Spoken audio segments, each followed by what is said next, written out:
কোন অবস্থাতে নামাজ ত্যাগ ইসলামে অ্যালাউড না। আপনি লক্ষ্য করুন, নামাজ আপনি দাঁড়িয়ে পড়তে পারছেন না, ইসলাম বলে বসে পড়ো।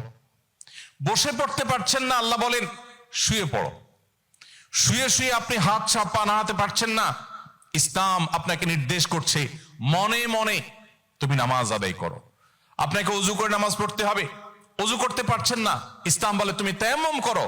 আপনি তায়াম্মুম করতে যদি অপারগ হন, তায়াম্মুমের ব্যবস্থা নাই, ওযুর ব্যবস্থা নাই, তাহলে যে অবস্থা আছেন সে অবস্থা আপনাকে নামাজ আদায় করতে হবে।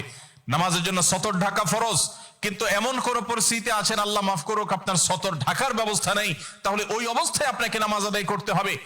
আপনি যদি এমন কোন পরিবেশে থাকেন যেখানে আপনার পবিত্র কাপড় থাকা নামাজের জন্য পূর্ব শর্ত, অথচ আপনার কাছে পবিত্র কোনো কাপড় নাই, তো ইসলাম ওই অবস্থা আপনাকে নামাজ পড়তে বলে। কেবলার দিকে ফিরে নামাজ পড়া ফরজ, কিন্তু কেবলা কোন দিকে আপনি জানেন না, জানার কোনো উপায় নাই, কাউকে জিজ্ঞেস করেও জানার ব্যবস্থা নাই, আপনার কম্পাসেরও সার্ভিস আপনার কাছে নাই, কোনোভাবে কেবলানের উপর আপনি করতে পারছেন না। এই রকম পরিস্থিতিতে অনুমান করে এই দিকে কেবলা হতে পারে ধারণা করে সেই দিকে ফিরে নামাজ পড়তে হবে, তারপর আপনাকে নামাজ আদায় করতে হবে। ভাইরা আমার, নামাজের গুরুত্ব এত বেশি বুঝেছেন সাহাবা ইকরাম যে যুদ্ধের মধ্যে, রণাঙ্গনের মধ্যে পর্যন্ত তীর এসে লেগেছে পায়ে, কিন্তু নামাজ ছাড়েননি। ওমর রাদিয়াল্লাহু তাআলা আনহু খলিফাতুল মুসলিমিন, তিনি বলেছেন লা হাজ্জা ফিল ইসলাম লিমান তারাকাস সালাহ, যে ব্যক্তি নামাজ ছেড়ে দেয়, যে ব্যক্তি নামাজ পড়ে না, এর ইসলামে কোনো অংশ নাই, সে নিজেকে মুসলিম দাবি করবার কোনো অধিকার নেই। এজন্য ভাইরা আমার, আপনি অন্য অনেক কিছুতে ছাড় পাবেন, রোজা রাখতে পারছেন না, আল্লাহ রাব্বুল আলামিন কোরআনে কারিমে বলেছেন ওয়া আলাল্লাযীনা ইউতীকুনাহু ফিদিয়াতু তুআমু মিসকিন। কিছু মানুষ রমজানে এমন অবস্থা আছেন যে এখন রোজা রাখতে পারছেন না, তাদেরকে আল্লাহ বলেছেন ফামান কানা মিনকুম মারিদান আও আলা সাফারিন ফাইদ্দাতুম মিন আইয়ামিন উখার। কেউ যদি অসুস্থতার কারণে, সফরে থাকার কারণে রোজা রাখতে কষ্ট হয়, তাহলে সে রমজানের রোজা না রেখে এই কয়েকটা রোজা, যেগুলো সফর কিংবা অসুস্থতার কারণে, কারো জ্বর হয়েছে, অসুস্থ হয়েছেন, রোজা রাখাটা টাফ হচ্ছে, তার পানি পান করতে হবে, তাকে মেডিসিন নিতে হবে, না হলে তার বিপদ হতে পারে, এইরকম সিরিয়াস পর্যায়ে অসুস্থ হলে আল্লাহ তাআলা তার জন্য কোরআনে বিধান দিয়েছেন সে এই রোজাগুলো ভেঙে রমজানের বাইরে অন্য সময় রোজা রাখতে পারবে।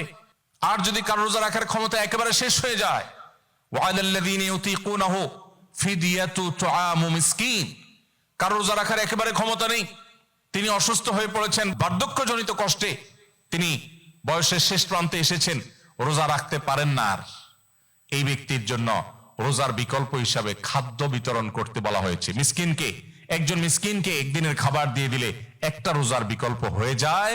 এইরকম ব্যক্তির, যে ব্যক্তির রোজা রাখার ক্ষমতা নাই বার্ধক্যজনিত কারণে, অথবা এমন অসুস্থতা যে অসুস্থতাতে কখনো আর সুস্থ হওয়ার সম্ভাবনা নেই, তার জন্য ফিদিয়ার ব্যবস্থা রেখেছে ইসলাম।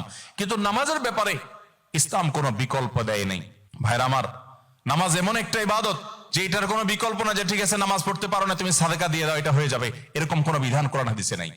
অতএব আমরা যদি নিজেদেরকে মুসলমান পরিচয় দিতে চাই, আমাদের ইসলামটাকে আমরা ধারণ করতে চাই, তাহলে আমাদের ৫ ওয়াক্ত নামাজকে সর্বোচ্চ গুরুত্ব দিতে হবে, যেই কোনো পরিস্থিতিতে আদায় করতে হবে। অনেক সময় হীনমন্যতা কাজ করে যে আমার এখানে কেউ মুসলমান না, আমি একা মুসলমান, একা নামাজ পড়লে সবাই তাকায় থাকবে, নামাজের কোনো আলাদা জায়গা নেই, তো তাকায় থাকবে।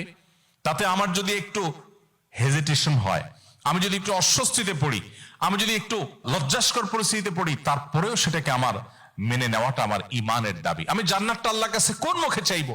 অনন্তকালের সুখের ঠিকানা জান্নাত যে চাইবো, সেখানে তো আমাকে কিছু স্যাক্রিফাইস করতে হবে।